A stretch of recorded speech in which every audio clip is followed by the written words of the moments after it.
بسم الله الرحمن الرحيم. السلام عليكم ورحمة الله وبركاته. وعن داوديال هلكن وتلفزيون كفيوس حرونتي سدحي مقالة مقدشو وهذه inooga barateen inaan hawadeedin soo marsiino war wixii caalamka daafiisa inaga soo gaaray inta warka hawada ka baxayna anigoo Sharmaaka Xuseen ayaa idin warami doonee qodobada hordhac ah warka waxa qayb ka ah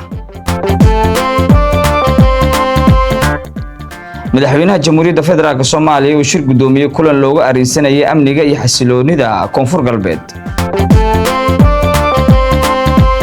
dowladda Federaalka Soomaaliya oo ka hadashay ujeedka ciidamada laga soo saaray wasaaradda gaashaandhigga. ciidan beelad hubeysan oo hanjawaad u diray Puntland. wasiir Aadan Bare Ducaale oo bogaadiyay dhameystirka dastuurka Federaalka Soomaaliya. Samareeb oo lagu qabtay kulan lagu taageerayay dhameystirka dastuurka iyo doorashooyinka qof iyo cod. wasaaradda cadaaladda waqooyi bari oo shaacisay listiga magacyada nootayooyinka sharciga iyo kulan looga hadlayay horumarinta xuquuqda haweenka oo ka dhacay magaalada Kismaayo. qodobada Soomaalida ka baxsan ee ay idin haynana waxa qayb ka ah توغشة كدعday meel u dhow qunsuliyadda Israa'iil ee Istanbul. Mareykanka oo bilaabay qorshe cusub oo lagu dejinayo xiisadda Iiraan iyo khasaaraha ciidanka Israa'iil ee dagaalka Lubnaan oo sii kordhay. Intaasi waxay ahaayeen qaar ka mid ah qodobada warka iyaga ugu door koron u diyaar garow warkaas oo fidsan.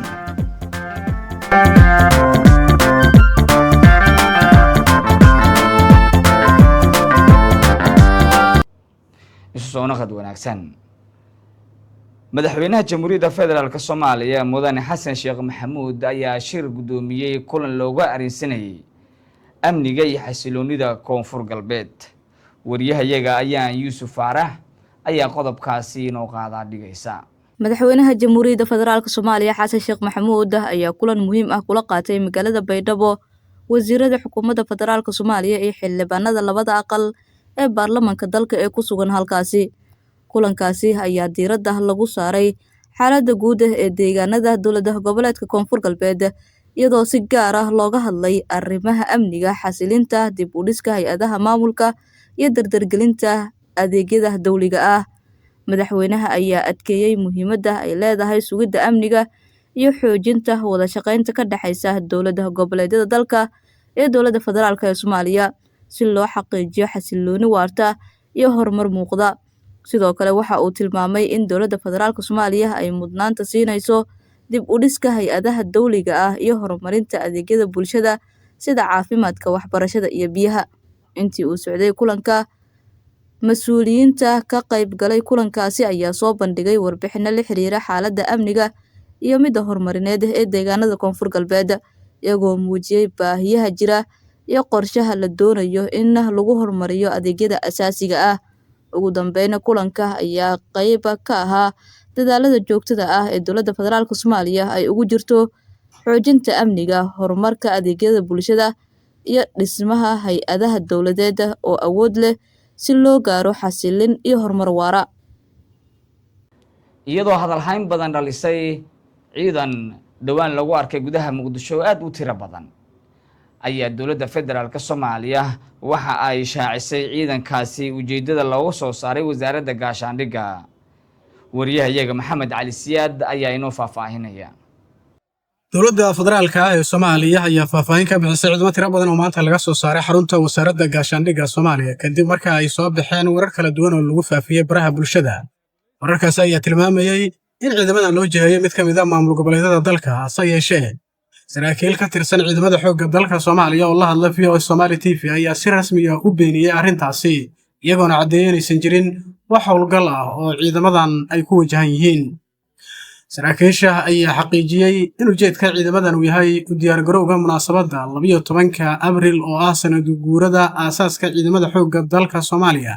waxayna sheegeen in ciidamada loo diyaarinayo dowlatus military oo lagu soo bandhigi doono awoodda iyo tayada ciidamada xoogga dalka Soomaaliya. sidoo kale waxay carabka ku adkeeyeen in dhaqdhaqaaqyada ciidamadu uu yahay mid caadi ah oo la xiriira dabaaldeg qaran islamarkaana uusan jirin maamul goboleed ama deegaan gaar ah oo la beegsanayo. dowladda Soomaaliya ayaa ugu baaqday shacabka Soomaaliyeed inay ka fogaadaan wararka aan la hubin ee keeni kara jahwareer, iyadoona xustay in xasiloonida dalka ay tahay mudnaanta koowaad. ugu dambeyntii, dowladda Soomaaliya ayaa xaqiijisay in ciidamadan loo soo saaray diyaargarowga 12 Abriil, islamarkaana aysan jirin wax dhaqdhaqaaqyo ciidan oo la xiriira dagaal ama xiisad cusub. ciidamo beeleedyo ka gududsan Puntland ayaa iyagu hanjabaad u diray maamulkaasi, sida ay ku waramayso wariyahayaga ayaan Yuusuf Faarax. ciidamo hubeysan oo beel ahaan u abaabulan ayaa digniin culus u diray maamulka Puntland, gaar ahaan madaxweynaha maamulkaasi Siciid Cabdullaahi Dani, iyaga oo ka dalbanaya in si degdeg ah loo sii daayo nin lagu magacaabo Cabdirasaaq Jaqalood oo ay dowladdu xirtay. wararka ayaa sheegaya in ciidamadan ay ku hanjabeen in ay joojin doonaan isku socodka gaadiidka haddii aan la fulin dalabkooda, taasi oo keeni karta in xaalad amni ay ka dhalato in ay dhacaan iska hor imaadyo hubeysan. ninkan ay dalbanayaan in la sii daayo ayaa loo haystaa dilkii taliyihii ciidanka madaxtooyada Puntland, kaasi oo lagu dilay magaalada Gaalkacyo. dhacdadaasi oo horey u kicisay xiisad amni iyo baaritaano socday. waxaan u sheegaynaa Puntland inaysan isku socon doonin, inaan waddo la mari doonin, inaan amni la heli doonin, in jees iyo raas la isku dabageli doono. cid kasta oo kiiskiisu galayna jawaab rasmiya oo aan la mahdin aan ka bixin doonno. wixii horay Puntland uga dhacay awal bay horay Puntland dhaawac u ahayd oo waax maqnayd oo waax waa hore qallashay, eersatayna xukuumadda Siciid Cabdullaahi Dani ay eersatay. hambada hadhay inay israaci doonto. waxa weeye sida sharci darrada Cabdirasaaq Jaqalood loo soo gudbiyo, waxaanu faraynaa si degdeg haddii si u soo dayn in la sugu imaanayo goobta madaxtooyada. nin ka xiniya badan ama nin ka xoog badanna ma jiro. Siciid Cabdullaahi Dani waxaan leenahay Jimcaale iyo Ina Diyaano markii ay kacdoonka iyo dagaalka iyo dhibaatada sameynayeen oo dad iska daya xitaa xayawaankii idihii ariga ay leenayeen baa haddana kiiskooda ka indha qarsatay oo aadan waxba ka qaban. halkan waxaan baaq uga diraynaa maamulka Puntland oo uu xukumo Siciid Cabdullaahi Dani, isimada dhaqanka ee reer Puntland. waxaan u sheegaynaa ninka la yidhaahdo Cabdirasaaq Jaqalood oo laga soo afduubay Itoobiya sifo sharci darra ah oo shakhsi ataaga oo midabtikoora oo aan sharciga Puntland iyo dastuurka iyo dhaqanka midna aan waafaqsanayn. waxaan halkan ka codsanaynaa xorriyaddiisii si degdega in lagu soo celiyo. haddii aan lagu soo celin, wixii horay Puntland uga dhacay awal bay horay Puntland dhaawac u ahayd oo waax maqnayd oo waax waa hore qallashay, eersatayna xukuumadda Siciid Cabdullaahi Dani ay eersatay. hambada hadhay inay israaci doonto oo ay dabar go'i doonto la dhib tiri doono. waxaan u sheegayaa dadweynaha iyo ummadda iyo bulshada iyo shacabka iyo rayidka iyo isimada, odayaasha, wasiirada, baarlamaanka, dhammaan dadka reer Puntland xuquuqda ku leh oo ka soo jeeda ama u naxaya xukuumadda Siciid Cabdullaahi Dani oo cadaalad darrada iyo shakhsi ataagga iyo midabtakoorka samaynaysa oo dembiyada culus dadka galayna dalka dhexdiisa xorriyadda ku siisay oo ay ku faatfaatinayaan. shalay iyo daraad iyo tii ka horraysay raggii laayey meel walbay marayaan, qardhay marayaan, waxay marayaan Boosaaso, Gaalkacyay joogaan. kuwa isaga weliba madaxweynaha jilibkiisa raaskiisa hoosaa adeer kuwa uu yahay oo daraad tii ka horraysay raggayagii laayey baa qardha ku qayilaya. ninaan wax dembiya oo lagu leeyahay la arag, oo wuxuu geystay la arag, oo ciduu wax ka galay la arag, oo cid saakay dhibbana ka ah oo bili'aadana la arag, in la soo afduubo oo laga soo afduubo dalal kale waxay farriintaasu diraysaa kacdoon bulsho iyo inaysan Puntland wax la wada leeyahay ahayn ee wax qof gaar oo shakhsigu asagu uu maamulanayo, jeebkiisa ku jidha, siduu doona ka yeelayo, kuu rabo dembiilaana uu dhahayo oraska takii bilaa dembiyana soo qabsanayo inay tahay. waxaan u sheegayaa dadweynaha uga digayaa qisooyinkii ka dhacday Boosaaso hadda ka hor, Garowe, xarunta baarlamaanka, madaxtooyada, khasaarooyinkii iyo dhibtii ka dhacday iyo falalkii liddiga ku ahaa amniga oo ka dhacay inaan laga aas-aasin halka gobol oo ka badbaaday oo mudug. waxaana ka aas-aasaya xukuumadda Siciid Cabdullaahi Dani baa ka aas-aasaysa falal argagaxle cabsaaq shaqalood nin muwaadina weeye nin puntlander ah weeye haddii aa isleedahay maxkamad military ama mid kale ku xukun oo haddii ilaahay kuu ron yahay gaashaanbuur alliance aa la leedahay aa ku awoodaysanaysid annagu waxaan dhibana ka nahay kiiskaasna aan soo gudbinayna uu yahay in ninkaas si degdeg ah oo xorriyaddiisa u helo puntland nin ka xiniya badan male lama kaliya xiniya weyna hal dhalaysa baa lagu keenay adugu waa gartaa ninkan aabbihiis iyo awowgiis iyo asaguba adeer gacal iyo SDF waa puntland xub dhacsatay wasiir aadan bare ducaale ayaa si buuxda u taageeray islamarkaana bogaadiyey dhamaystirka dastuurka jamhuuriyadda federaalka Soomaaliya mar kale maxamed cali siyaad ha inoo faahfaahiyo wasiirka caafimaadka dalka Kenya Aadan Bare Ducaale ayaa sheegay in Soomaaliya ay sameysay horumar muuqda oo dhinacyo badan leh gaar ahaan dhanka siyaasadda iyo dawlad dhiska wasiirka ayaa tilmaamay in tallaabooyinkaasi ay ugu muhiimsan yihiin dhamaystirka dastuurka iyo qorshaha doorashooyinka qof iyo cod kuwaas oo muhiim u ah mustaqbalka dimuqraadiyadda dalka wasiir Aadan Bare Ducaale ayaa sheegay in dadaaladan ay muujinayaan jihada cusub ee Soomaaliya ay u qaadayso dhanka dawlad dhiska iyo xasiloonida siyaasadeed isagoona carabka ku adkeeyay in beesha caalamka iyo dalalka dariska ahba ay taageero u muujinayaan dadaalada socda sidoo kale Aadan Bare Ducaale ayaa sheegay in xiriirka u dhaxeeya Kenya iyo Soomaaliya uu sii xoogaysanayo gaar ahaan iskaashiga dhinacyada caafimaadka amniga iyo horumarinta bulshada madaxweyne xasan iyo prime minister Hamza dowladooda milestone ka horumarka ay keenay kamid tahay inay Soomaaliya ku biirto East African Community inay Soomaaliya ay madax ka noqoto UN Security Council in Soomaaliya laga qaado embargogi hubka in Soomaaliya this is going to be very controversial in Soomaaliya new constitution qabto in Soomaaliya ay rabto in one man one vote taashay wax jira sheegay arimo dhiin ana Soomaaliya mi laakiin waa la socdaa arrimaha Soomaalida way dadaaleen mutacalimiinteeda ganacsatada culumadeeda haweenka dhalinyarada laakiin the missing link ee Soomaaliya ka jiran tahay oo la rabo in la xalliyo waxa weeye the political question all the other boxes Somalia is ticked business ticked healthcare best doctors ticked dadka ma fiican yihiin very good community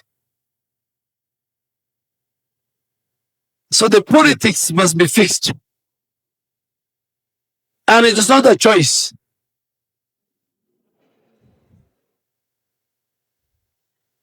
wala u talagal caqlan saado because waxa weeye markaan Soomaalida hadii I must train the next 3 days waxaan leeyahay dadka Soomaaliyeed oo siyaasiyiinta ah xisbigay ahaadaanbo gobolkay ahaadaanbo qabiilkay ahaadaanbo dalka iyo dibadda meelay joogaan waadna ceebayseen waddankaas wuxuu u baahan yahay in la xalliyo the political question ganacsatada toodii way xalliyeen cawaad arkayseen culummada xagga diinta toodii way xalliyeen mutacalimiinta takhaatiirta waa arkayseen toodii way xalliyeen haweenka iyo dhalinyarada they have done their bit the link that is missing a very critical important linkna waxa weeye qaybta siyaasiga wuxuu u jiran yahay u liitaana waxa weeye siyaasiga iyo qabiilka iyo isdhexgalay waa la kala bixin lahay annaga hataa siyaasiga iyo qabiilka gobollada amada qoy bari gobol nadiifa ka siin cudurkii dhibaatana soo gale dadka shacabka hala siiyo fursa inay ku dooran karaan qofkay rabaan markaasaa leeyahay 20 sano la soo doortay 4 jeer la soo doortay 4 xisbiya lagu doortay mar mucaarad aan ahaa marna muxaafid aan ahaa. One time I was in the opposition, one time I was in government, one time I was in the back bench, one time I was in the front bench. I have retired now. I'm now in the executive. waa habeen khayr ummadda Soomaalida waa inay dhaho Soomaali ha noolaato maasha Allah billahi tawfiiq. Assalaamu calaykum. magaalada Dhuusamareebna waxaa lagu qabtay kulan lagu taageerayay doorashooyinka qof iyo cod sida uu ku waramayo wariyahayaga Cabdullaahi Maxamed Sheekdoon. magaalada Dhuusamareeb ee caasimadda maamulka Galmudug ayaa waxaa lagu qabtay kulan ballaaran oo lagu taageerayo dhamaystirka dastuurka dalka iyo hirgelinta doorashada qof iyo cod ah. kulankan ayaa waxaa soo qaban qaabiyay ururka haweenka caasimadda Galmudug iyadoo ay ka soo qayb galeen haween aad u fara badan iyo xubno kale oo ka socda bulshada qaybaheeda kala duwan. ujeedka kulanka ayaa ahaa in la muujiyo taageerada loo hayo qorshaha dawladda ee ku aadan dhamaystirka dastuurkii ku-meelgaarka ah iyo hirgelinta doorashooyinka oo qof iyo cod ah kuwaasi oo muujinaya mustaqbalka dalka.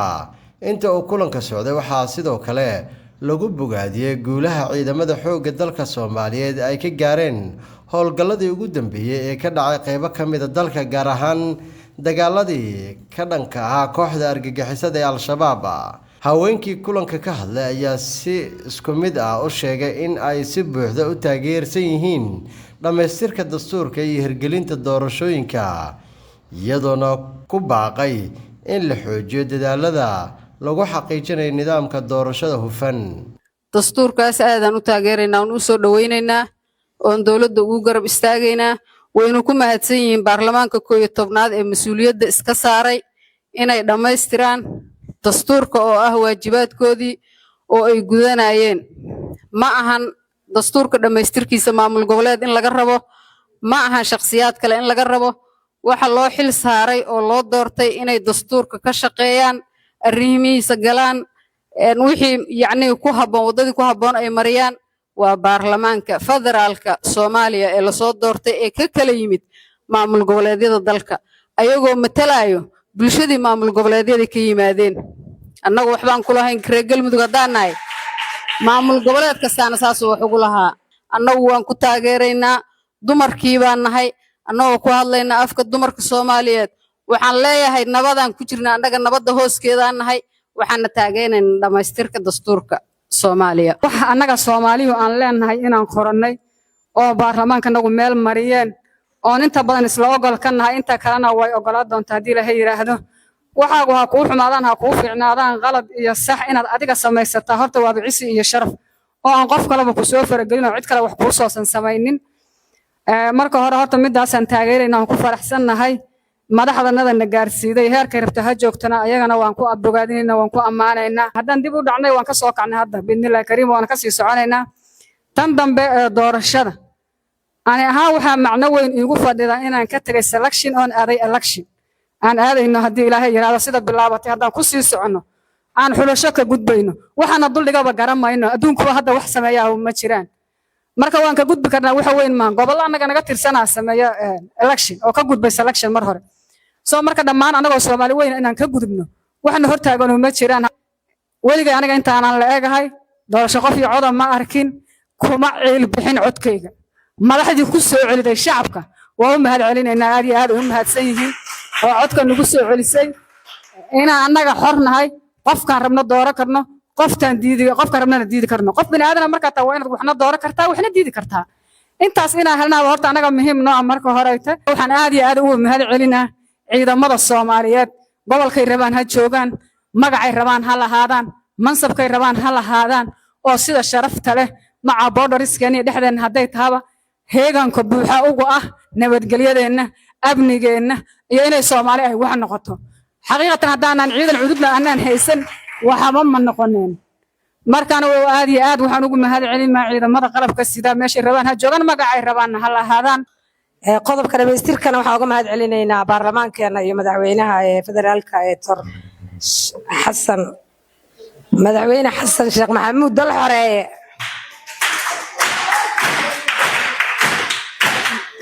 marka barnaamijkaanayto waxaan nasiibka uga helnay birmadaha dartiisa iyo dal xoreeye waxaan kaleeto soo dhaweynaynaa horumarka deegaankeena ka socda maadaama aan nahay gabdhihii caasimadda jooga dowlad goboleedka galmudug ma ahan caawa kaliya waa isdaba socdaan kulamadu taageerada iyo barnaamijka iyo barnaamijyo waaweyn aan kasii samayn doonaa horumarka deegaankeena ka socdana aad u bogaadinaynaa taageerida dhamaystirka dastuurka dalka aad baan ugu faraxsanahay qaasatan waxaan uga mahad celinaynaa madaxweynaha Soomaaliya mudane xasan sheekh maxamuud waxaan leenahay aad iyo aad baa u mahadsan tahay madaxweyne mar labaad iyo mar koobaad iyo mar saddexaad reer galmudug gaar ahaan reer Dhuusamareebeed waxay ku leeyihiin hambalyo shaqada wanaagsan oo qabatay waana ku soo dhaweynaynaa marka labaad halkan waxaan aad iyo aad uga soo dhaweynayaa soo dhaweynta doorashada qof iyo cod taas oo wax loo baahnaa muddo badanna lagu taami jiray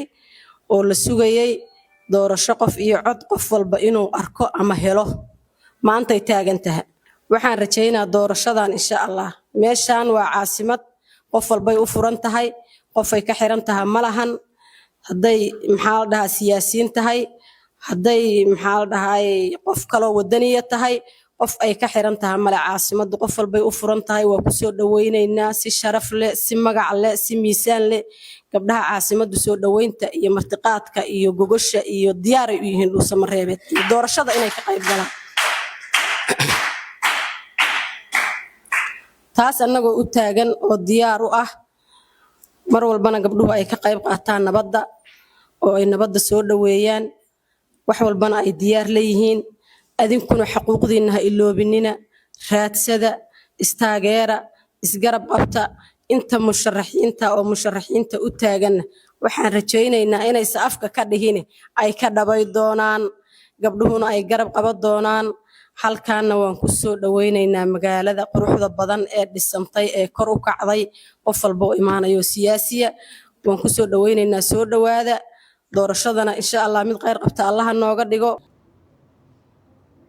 wasaaradda cadaaladda waqooyi bari ee Soomaaliya oo shaacisay faylka magacyada nootayooyinka sharciga ah warbixintaas oo dhameystiran waxaa magaalada Laascaano inooga soo diray wariyahayaga Cabdirashiid Xasan Walaah wasaaradda cadaaladda arrimaha diinta iyo dastuurka ee dowlad goboleedka waqooyi bari Soomaaliya ayaa si rasmi ah u shaaciyay liiska nootayooyinka buuxiyay dhammaan shuruudihii iyo habraacyadii sharci ee looga baahnaa diiwaangelinta iyo shaqo bilaabidda adeegga nootayada war-saxaafadeed ka soo baxay xafiiska wasiirka ayaa lagu sheegay in nootayooyinkani ay soo mareen hannaan sharciyeed dhammaystiran isla markaana loo oggolaaday inay si rasmi ah uga shaqeeyaan adeegyada nootayada ee bulshada wasaaraddu waxay si cad ugu wargelinaysaa dhammaan hay-adaha dowladda shirkadaha gaarka loo leeyahay iyo guud ahaan shacabka inay la macaamilaan oo keliya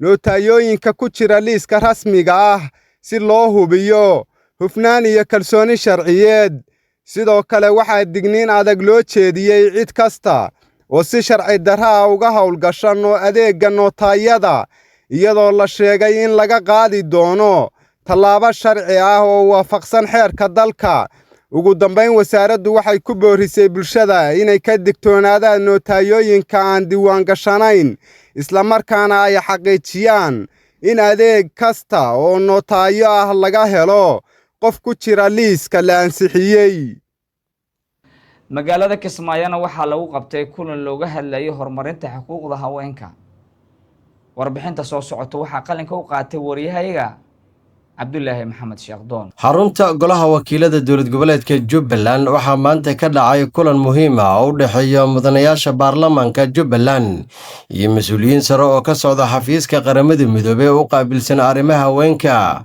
kulanka ayaa inta uu socday diiradda lagu saaray horumarinta xuquuqda haweenka sidii loo xoojin lahaa kaalinta haweenka ee dhinaca sharciga iyo go'aanka gaarista miisaska dalka wada shaqaynta baarlamanka iyo UN-ka, xoojinta xiriirka labada dhinac sidii loo abuuri lahaa haweenka Jubbaland inay helaan matalaad dhab ah iyo difaacid sharci ah, iyo sidii loo abuuri lahaa barnaamijyo kor loogu qaadayo aqoonta iyo xirfadaha haweenka si ay u qayb qaataan dib u dhiska dowladnimada.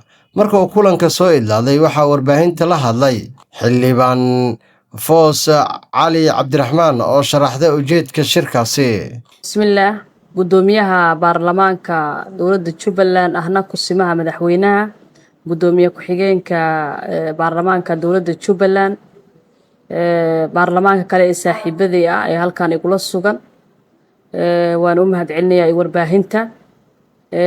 saakay waxaa ina soo booqatay xarunta baarlamaanka nooga timid madaxa xafiiska UN Women ugu sareysa Marwo Ruqiya,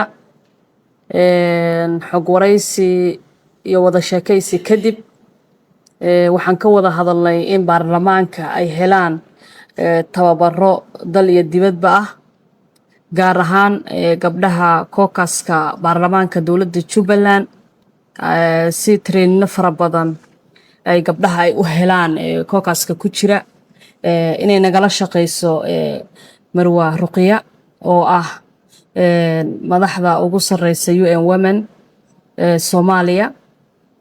runtii waan soo dhaweyneynaa imaanshiyaha iyada iyo tiimkeeda ay nooga imaadeen maanta xarunta baarlamaanka ee dowladda Jubbaland.